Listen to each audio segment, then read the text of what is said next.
much for the invitation to be a speaker at the Economist Forum today and to speak about the future of money. My name is Dr. Ignatova. I hold a PhD in law. I have always been very interested in financial services and worked about 6 years with McKinsey in Eastern Europe, actually when the crisis hit us really, really bad. I was spending my time in Russia with Sberbank, and it was an interesting time. I want to speak today about, as I said, the future of money, the future of payments.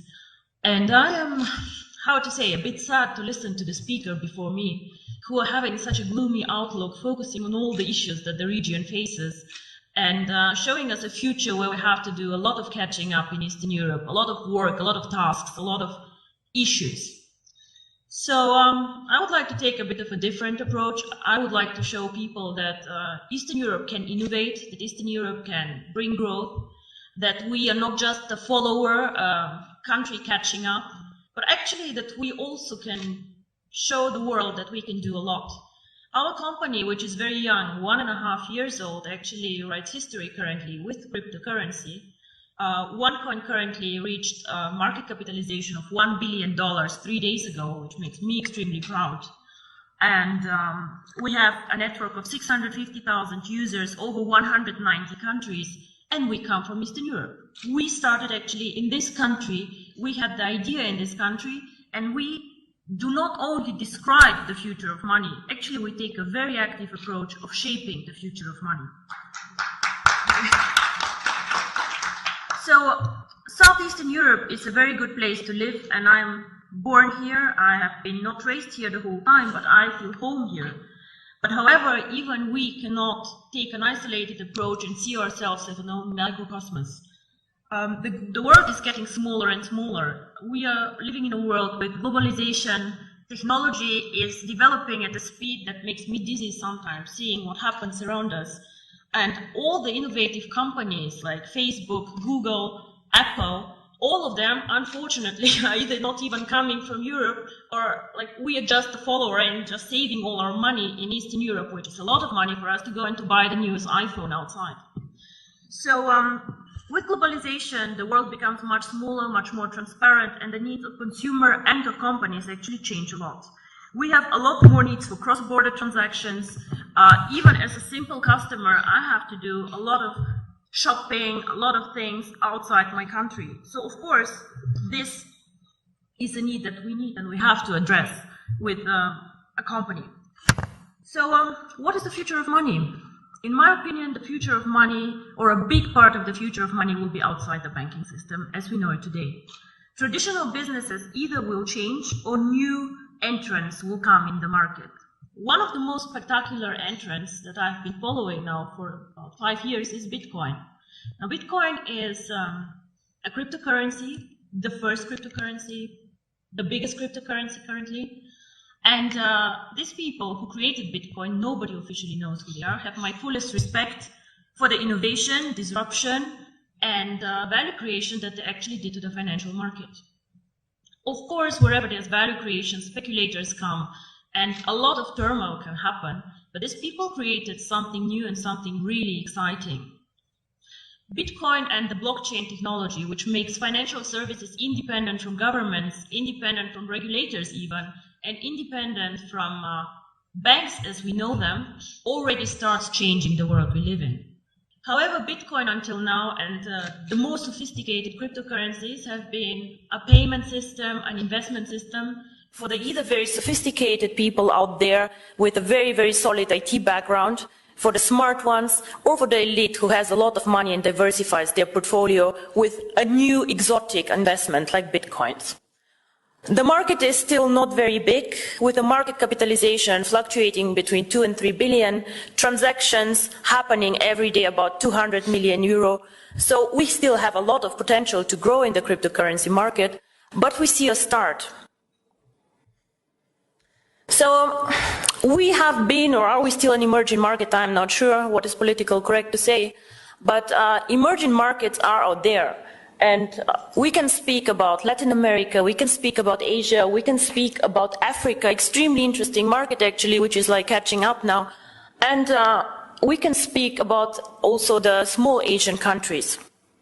In all these countries, we have an issue that we also had here, actually, a lot of people who are underbanked, unbanked, or just forgotten by the big players. Why? Because they're poor, because they have needs that are not that interesting in the transactions, or simply because some of these people do not have proper documents. I have been in countries where people, every one of them has a smartphone, but has no proper ID card. So how do these people bank? I have been in Singapore and seeing Indian people working very, very hard to support families in India. How do these people send money to their families and to their loved ones? Remittance business in Dubai, all the Filipinos working there and pushing economy. What do these people do? What they do is they either go to a bank to do foreign exchange, they go to a Western Union outlet, and they pay high fees. Because why? We as a financial sector charge always most the ones who are the poorest, who are like the ones with the needs that nobody else can serve. If you're an affluent customer, if you have a lot of money, the banks will fight for you. They'll give you cards for free. They'll do their best to make you happy. But the people out there, the mass customers, the ones who actually change the world, the ones who are working for economy, these people are underserved, underbanked, and I believe that cryptocurrency can change their life. And not only me, actually, I think Bill Gates believed the same and said that cryptocurrency can make a huge difference for emerging markets. So, what is really the future of money? I believe that if cryptocurrency is spread out there to the mass market, to people who can be made understand cryptocurrency, and as you say, cryptocurrency sounds very, very complicated, hidden, complex. Can I do it? If we manage to make cryptocurrency actually accessible to people out there who are smart enough to understand the smartphone, who are smart enough to move and to work in an Asian country, if we make it simple, we can become actually the next mass phenomenon, like Google, like Facebook, become a network of active users. Until now, cryptocurrency did not make the leap, in my opinion, because it is not user-friendly, because it's not easy to use for the mass market, and because people perceive it as very difficult. So the person or the company who makes it actually, to make cryptocurrency easy to use, accessible in the markets that need it, and this is not the US, gentlemen, this is the emerging markets where people want to work with it, to use it. If we make cryptocurrency not only a tool for speculators and investors to make quick money, but make it usable, if we work on KYC, on documentation, on making it transparent and bringing cryptocurrency to the traditional world, with the regulators, by the way, the US actually government, 4 weeks ago, they said that cryptocurrency is actually in a status equal to commodities. So it means that actually cryptocurrency can be treated like virtual gold.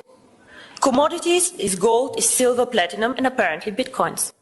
So the future of money can be searched, I think, outside the banking system because we are still more flexible. We do not fight the issues that the banks have, and because we think that the next big thing is based on technology, on the internet, and on the network phenomenon that we see in all these big companies out there. I think if we manage to provide a consistent strategy, a case to use the currency, and an easy access, which is aligned with the regulators out there, transparent, safe, cryptocurrency can actually be one of the preferred methods of payment, and not only bank transfers, card transfers, and all the traditional ways that we deal money with.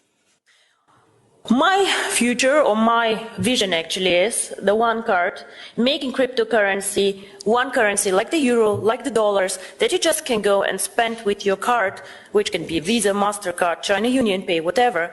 Make it the real currency that people just can go and spend out there. I have done my job whenever all of you can go with their card and just spend $1 for a dinner. This is when cryptocurrency actually became real for me. And I'm very, very curious how the next 2 to 3 years will work out for all of us. And I hope I'm right, that the future is with technology and with us. Thank you very much.